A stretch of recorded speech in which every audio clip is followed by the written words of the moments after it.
Continuamos en Universidad Somos Todos y nuestro tema de hoy, que es el panorama sociopolítico del país. Para ello vamos a tener a nuestros invitados, el profesor Alfredo Ramos Jiménez, director del Centro de Investigaciones de Política Comparada de la Universidad de los Andes, así como el profesor José Antonio Rivas Leones, doctor en Ciencias Políticas y director del Consejo de Publicaciones de nuestra universidad. Para ello, bueno, le damos la bienvenida por acompañarnos en nuestro espacio.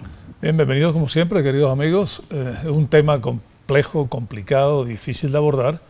Me gustaría que en este segmento hiciéramos una perspectiva de cómo llegamos hasta el 4, hasta el 5 de febrero, día en que empezaron estas protestas que todavía ocurren en el país. O sea, cuáles fueron los elementos sustantivos, la acumulación de problemas que se tradujo pues, en estas manifestaciones sociales, ¿no?, que el país ha sufrido durante 3 meses. ¿Quién arranca? Alfredo, adelante. Bueno, gracias por la invitación.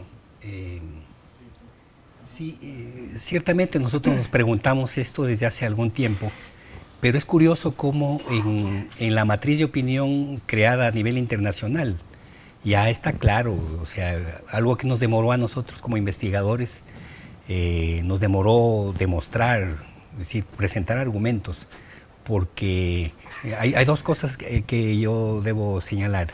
Una, que nosotros como investigadores, a pesar de lo que el cese de actividades, todos estos problemas que hemos tenido en la ciudad, nosotros seguimos haciendo nuestro trabajo, ¿no? Sí, o sea, extrañamos las clases ciertamente, ¿no? Pero seguimos haciendo nuestro trabajo.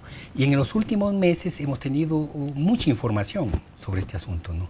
Por ejemplo, la posición incluso yo conozco profesores, investigadores franceses e Inglaterra también, han cambiado de opinión en los últimos meses.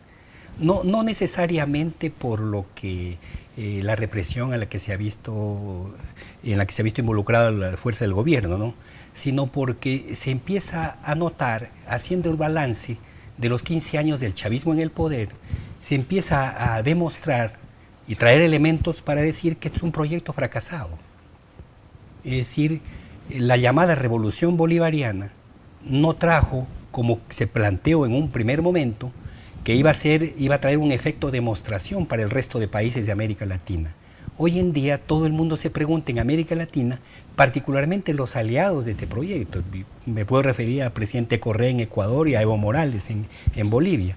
Es decir, ¿qué fue lo que pasó aquí? Cuando se contaba con todos los recursos, se creía que había un gobierno que contaba con una base de apoyo muy grande, ¿no? ¿Qué fue lo que ocurrió? Porque, de hecho, ¿de qué revolución estamos hablando aquí? Porque de socialismo no podemos hablar, ¿no? El socialismo no es cualquier cosa, en definitiva, ¿no? El socialismo es todo otra cosa, es un planteamiento que va mucho más allá de lo que ha pasado. Ahora, todo el mundo, antes de la muerte del presidente Chávez, todo el mundo dijo, incluidos nosotros mismos, en nuestros trabajos de investigación, señalábamos que el carisma de Chávez era un elemento importante, decisivo, en el funcionamiento del sistema político de Venezuela. Pero ¿qué ocurrió? Que desaparecido el presidente Chávez, parece que se heredó una situación en la cual un teórico político muy importante para nosotros, Max Weber, dijo la rutinización del carisma. El carisma tiene una fecha de nacimiento y tiene una fecha de defunción. Todavía no hemos terminado la fecha, no tenemos la fecha de defunción, porque el gobierno de Maduro institucionalizó ese carisma y parece que le está durando menos de lo que ellos habían previsto. Ahora, Sí, dentro de ese análisis que hacen los investigadores, si yo tuviera que poner 3 o 4 aspectos fundamentales que nos llevaron al inicio de las protestas, ¿cuáles serían esos elementos? ¿Fue el problema económico? ¿Fue el problema social, lo que tiene que ver con el acceso a los bienes y servicios, la escasez? ¿Fue el problema político, un deterioro de ese liderazgo de una manera rápida por efectos internos? Hubo una cohesión del lado de la mesa de la unidad con los otros actores políticos y organizaciones no gubernamentales. O sea, ¿cuáles son esos detonantes que hacen que en el 1 de enero no estuviéramos, digamos, viendo el panorama que vemos hoy y a partir del 5 de febrero todo se desemboca en esta situación desesperante que vive Venezuela? Ocurre que el sistema político en los últimos 15 años estaba muy vinculado con la autoridad personal de Chávez, con el liderazgo personal de Chávez. Y eso fue un elemento que le daba ciertamente un cemento a todo el proyecto. Es decir, todos los que seguían a Chávez estaban vinculados con la persona, con la autoridad personal del presidente. Desaparecido Chávez, ¿qué es lo que ocurre? Ocurre que los que lo heredan no están en capacidad de renovar esa unidad, ese cemento, no tienen ese cemento. Y también, como la economía se fue deteriorando, también heredaron un sistema que no era precisamente un sistema exitoso, como alguien dijo en estos días, ¿no? Pues bien, este proyecto, que si fuera un proyecto triunfalista, si fuera un proyecto, entonces los presidentes latinoamericanos tendrían que decir, hagamos lo que hacen en Venezuela. Ahora, ¿qué se está diciendo? Evitemos caer en lo que ha caído Venezuela. Ese es el comentario que se hace en este momento. O sea, ha habido un cambio de percepción importante, claro, ahora, a nivel nacional e internacional. Es muy importante en el sentido en que ciertamente este fue un proyecto que iba más allá de Venezuela. Chávez se lo planteó como un proyecto continental. Estaba claro, el llamado socialismo del siglo XXI, que el creador además cayó en desgracia y anda por allí diciendo que esto no tiene vida, ni eso en el siglo XXI. Ustedes ya saben a quién me refiero, no, ¿no? Uno de los asesores Muy más bien, importantes del comienzo, señor, ¿no? que ahora ya dice que él no dijo, que sí dijo, que le han hecho decir lo que él no dijo. No, pues bien, ¿qué pasó? Que ese proyecto, que incluso lo quiso recoger Correa hasta escribió un libro sobre eso.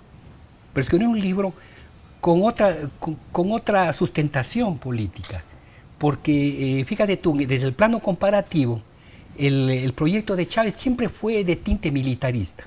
Así como el proyecto de Evo Morales es indigenista y el proyecto de Correa es innegable, es un proyecto tecnocrático. Hay un elemento que yo quisiera agregar al análisis que hace Alfredo Ramos Jiménez y tiene que ver con, nosotros no podemos explicar la Venezuela del 2014 sin retrotraernos a 1998. ¿Cuáles eran las condiciones en las cuales emerge el liderazgo del presidente Chávez y fundamentalmente la promesa del cambio? Y cuando se dice cambio no solamente me refiero a cambios de actores, sino evidentemente una modificación sustancial de las pautas y una manera de hacer política. 15 años después, 14 años de Chávez, un año ya de Maduro, que está quedando claro que estamos frente a un proyecto inviable y naturalmente con problemas no resueltos, que quiere decir tenemos problemas de orden coyuntural y problemas de orden estructural. Esta crisis que estamos manifestando los venezolanos, me refiero al primer trimestre del año 2014, es la expresión justamente de problemas que vienen de vieja data, algunos anteriores a 1998, muchos problemas no resueltos en los 14 años de Chávez y naturalmente uno de los grandes reproches que se le hace al alto gobierno hoy, y lo hace el propio, inclusive personeros del chavismo, es que justamente ha habido una improvisación en la toma de decisiones.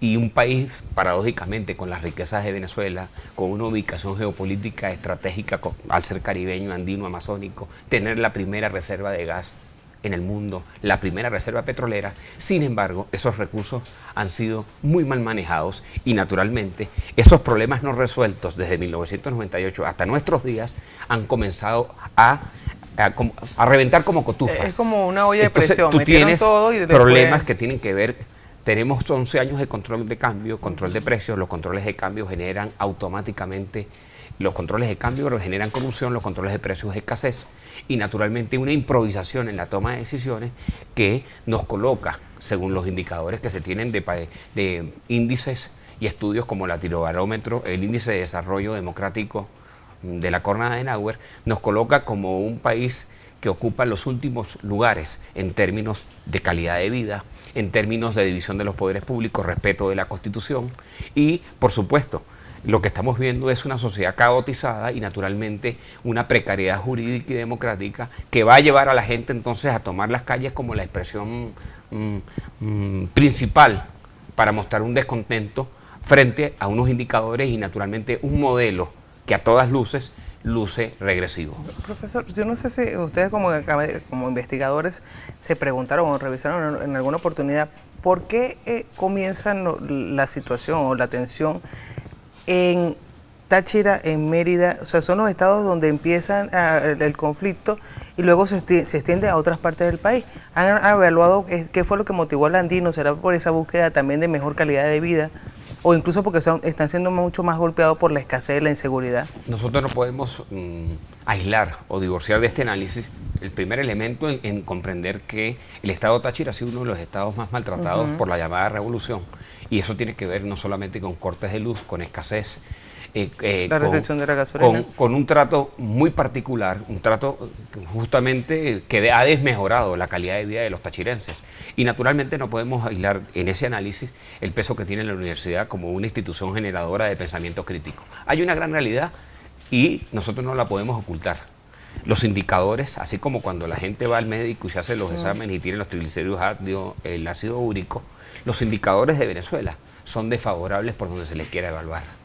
Corrupción, ineficiencia, el índice de riesgo país es el más alto del mundo, tenemos la inflación más alta del mundo, superamos a Egipto, superamos a Siria.